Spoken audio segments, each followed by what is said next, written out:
संभल की मस्जिदों में लगेंगे लाउड स्पीकर। जुमे के दिन लाउड स्पीकर से गूंजेगी अजान। क्या संभल में टूट जाएगा योगी का प्रतिबंध?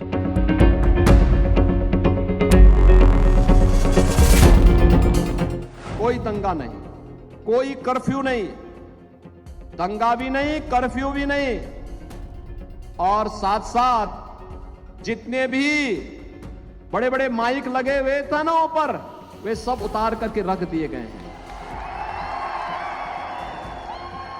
सड़क पे कोई नमाज नहीं होती है, अब कोई सड़क पे नमाज नहीं होती है। जिस उत्तर प्रदेश में मुख्यमंत्री योगी आदित्यनाथ की सरकार ने सड़क पर नमाज पूरी तरह से बंद करवा दी, जिस उत्तर प्रदेश में योगी सरकार ने मस्जिदों से लाउड स्पीकर भी उतरवा दिए, उस उत्तर प्रदेश में एक बार फिर मस्जिदों पर लाउड स्पीकर लगाने की मांग हो रही है। और ये मांग किसी और जिले से नहीं, उत्तर प्रदेश के जिला संभल से उठ रही है। जी हां, वही संभल जहां विवादित जामा मस्जिद के सर्वे के विरोध में दंगे की ऐसी आग झुलसी, जिसकी तपिश से आज भी जिला संभल तप रहा है।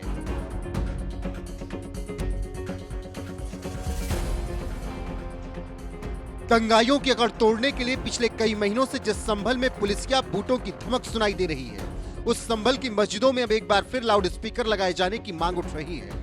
और ये मांग कोई और नहीं, संभल की बेटी और सामाजिक कार्यकर्ता निदा अहमद ने की है, जिन्होंने अलविदा जुमा के लिए मस्जिदों में लाउड स्पीकर लगाने की मांग की है और अपनी इस मांग को लेकर सीधे डीएम कार्यालय पहुंच गई, जहां उन्होंने डीएम राजेंद्र पेंसिया को लाउड स्पीकर से जुड़ा ज्ञापन भी सौंपा और ये तर्क भी दिया कि अलविदा जुमा भी साल में एक ही बार आता है।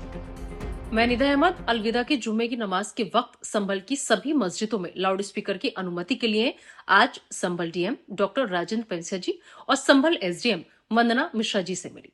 दोनों अधिकारियों को प्रार्थना पत्र देकर अलविदा जुम्मे के दिन संभल की सभी मस्जिदों में लाउड स्पीकर इस्तेमाल करने की मांग की, क्योंकि अलविदा का जुम्मा भी साल में एक बार ही आता है। और ये अलविदा का जुम्मा सिर्फ इसलिए ही खास नहीं है कि साल में एक बार आता है, बल्कि इसलिए भी खास है क्योंकि जिस दिन मेरा देश, मेरा हिंदुस्तान, मेरा भारत आजाद हुआ, यानी 15 अगस्त 1947, जी हां 15 अगस्त 1947, उस दिन भी अलविदा का जुम्मा ही था, क्योंकि उस वक्त भी रमजान का पाक महीना चल रहा था और 28वां रोजा था। तो ये अलविदा का जुम्मा हर लिहाज से बहुत खास है। इसलिए मेरी कोशिश है कि कम से कम अलविदा के जुम्मे के दिन दोपहर 12:30 से दोपहर 2:30 तक, यानी सिर्फ 2 घंटे के लिए लाउड स्पीकर की अनुमति दी जाए। प्रशासनिक अधिकारियों की तरफ से आश्वासन दिया गया है कि वो इस विषय पर विचार करेंगे। इसी के साथ मैं निदा अहमद इस वीडियो के माध्यम से उत्तर प्रदेश सरकार और माननीय मुख्यमंत्री श्री योगी आदित्यनाथ जी से भी अनुरोध करती हूं कि मेरी इस मांग पर ध्यान दें। आपकी बहुत मेहरबानी होगी। शुक्रिया। संभल की रहने वाली निदा अहमद चाहती हैं 28 मार्च को यानी शुक्रवार के दिन होने वाली अलविदा जुमा की नमाज के लिए जिले की सभी मस्जिदों में महज कुछ घंटों के लिए लाउड स्पीकर लगाए जाने की परमिशन दी जानी चाहिए। और इसके लिए उन्होंने संभल के सीओ अनुज चौधरी के अंदाज में तर्क भी दिया कि होली की तरह अलविदा जुमा भी साल में एक बार ही आता है और हमारा देश भी जब आजाद हुआ था तो दिन भी अलविदा जुमा का ही था। मेरा सीधा साफ ये है, होली का दिन है, जुम्मा साल में 52 बार आता है, होली साल में एक बार आती है। मुस्लिम समुदाय के लोगों को यदि किसी को लगता है भाई आपको होली के रंग से आपका धर्म भ्रष्ट हो जाएगा या जो भी है, तो वो उस दिन ना निकले, घर से ना निकले। और यदि निकले तो उसका इतना बड़ा दिल होना चाहिए, वो दिल होना चाहिए कि भाई सब एक जैसे हैं, रंग तो रंग है। जिस तरह पूरे साल इंतजार करता है मुस्लिम पक्ष ईद का, इसी तरह से होली का भी इंतजार हिंदू पक्ष करता है। मैं निदा अहमद अलविदा के जुम्मे की नमाज के वक्त संभल की सभी मस्जिदों में लाउड स्पीकर की अनुमति के लिए आज संभल डीएम डॉक्टर राजेंद्र पेंसिया जी और संभल एसडीएम वंदना मिश्रा जी से मिली। दोनों अधिकारियों को प्रार्थना पत्र देकर अलविदा जुम्मे के दिन संभल की सभी मस्जिदों में लाउड स्पीकर इस्तेमाल करने की मांग की, क्योंकि अलविदा का जुम्मा भी साल में एक बार ही आता है।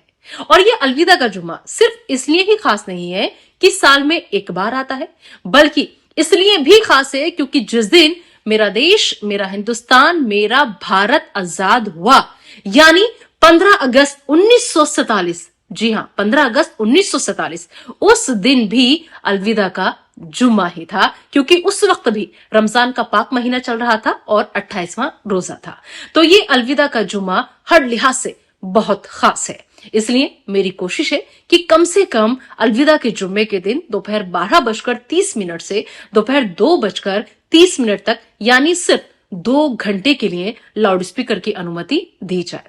प्रशासनिक अधिकारियों की तरफ से आश्वासन दिया गया है कि वो इस विषय पर विचार करेंगे।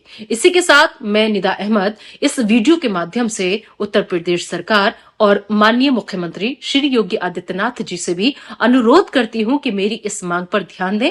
आपकी बहुत मेहरबानी होगी। शुक्रिया। सीओ अनुज चौधरी का नाम लिए बिना ही निदा अहमद ने उन पर पलटवार भी किया। तो वहीं देश की आजादी की तारीख याद दिलाकर सीएम योगी से संभल की मस्जिदों में लाउड स्पीकर लगाने की मांग भी की, जिससे कम अलविदा जुमे के दिन मुसलमानों को नमाज पढ़ाई जा सके।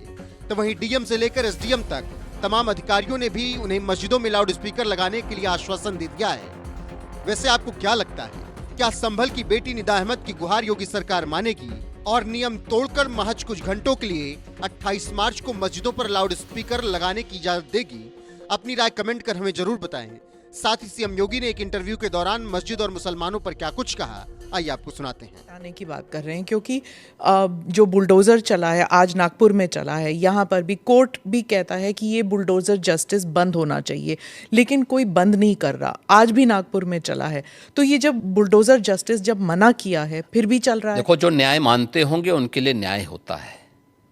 जो स्वयं न्याय को, कानून को अपने हाथों में लेते हैं, तो बहुत बार कानून के दायरे में रह करके उनको सबक भी सिखाया जाता है। जो जैसे समझेगा उसको उसी भाषा में समझाना चाहिए।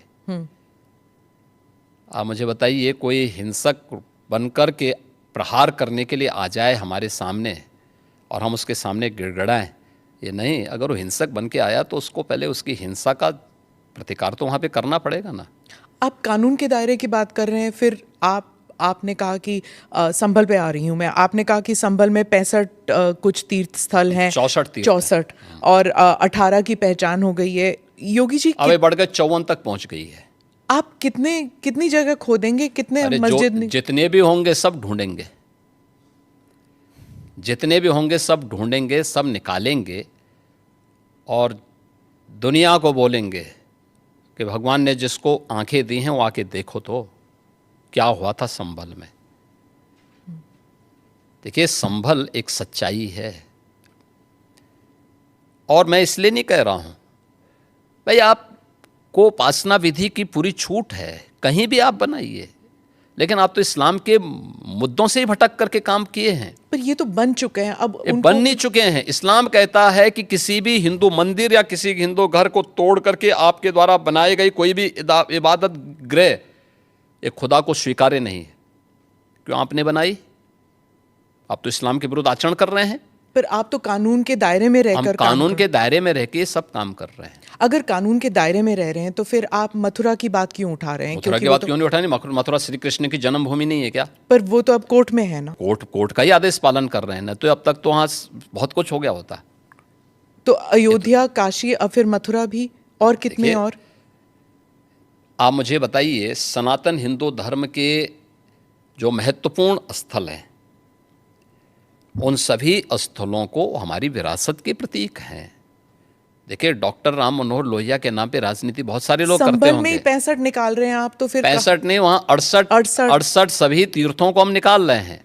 54 से अधिक निकल चुके हैं और बाकी सभी को ढूंढ रहे हैं। शास्त्रीय प्रमाण उसके मौजूद हैं, उनको दिखा रहे हैं कहाँ कहाँ हैं। जिसने भी कब्जे किए होंगे उनको एक एक करके सबको निकालेंगे। कितने मस्जिद फिर निकलेंगे? मस्जिद, देखिए, सवाल मस्जिद का नहीं है, जितने अतिक्रमण होंगे वो अतिक्रमण हटेंगे। बीते साल रामनवमी के मौके पर बंगाल में जब काफ़ी हिंसा हुई थी, जब प्रदर्शन निकला था, इस बार भी बीजेपी कह रही है कि वहाँ रामनवमी में शोभा यात्रा निकाले जाएंगे। उत्तर प्रदेश में ईद और रामनवमी, उसको लेकर क्या आपने कोई सख्त निर्देश दिए हैं कि हिंसा नहीं होनी चाहिए? देखिए, हम लोग समय समय पे प्रशासन के साथ बैठते हैं और पहले से ही इसके लिए एक SOP हम लोगों ने तैयार करके रखी हुई है। और उत्तर प्रदेश पहला राज्य है जिसने माननीय उच्चतम न्यायालय के ही निर्देशानुसार धर्मस्थलों के माइक को, जो उसके परिसर के बाहर आवाज़ आती थी, उसको कंट्रोल कर किया है या उसको उतारा है, कंट्रोल किया है इस संवाद के माध्यम से। आप मुझे बताइए कि उत्तर प्रदेश जैसे राज्य में अगर हम कर सकते हैं तो बंगाल में क्यों नहीं हो सकता? यहाँ पर होली पर भी मस्जिद के ऊपर नहीं, टार्पलिन चला गया था। देखिए, अब रंग खेल रहे हैं तो हो सकता गया, तो उससे कोई अस्तित्व खराब तो नहीं हुआ किसी का? आप मुझे बताइए। पहले तो कभी नहीं हुआ था। नहीं, ऐसा नहीं है। आप मुझे बताइए, मुहर्रम में जुलूस निकलते हैं, क्या उनका झंडे की छाया मंदिर के आसपास या किसी हिंदू घर के ऊपर नहीं पड़ती है क्या? क्या उससे हिंदू घर अपवित्र हो जाता है क्या? ये सख्त निर्देश हैं कि भाई जिसको रंग से परहेज है उस पर मत डालना, लेकिन फिर भी पड़ गया है और प्रशासन उसको साफ करके फिर से नगाई पुताई कर दे रहा है। ये कौन सी बात है? क्या रंग बिरंगे कपड़े पहनते नहीं? हिंदू से ज़्यादा रंग बिरंगे तो मुसलमान ही पहनता कपड़ा, तो फिर रंग से परहेज क्यों? यानी तो दोहरा आचरण है ये तो। क्या रंग बिरंगी कपड़े पहने, लेकिन अगर रंग पड़ जाए तो हाय तौबा मचाते हैं? ये नहीं हो सकता है। ये दोहरा आचरण क्यों मचाते हो जी? अरे गले मिलो। बहुत सारे मुसलमानों ने रंग में होली खेली है।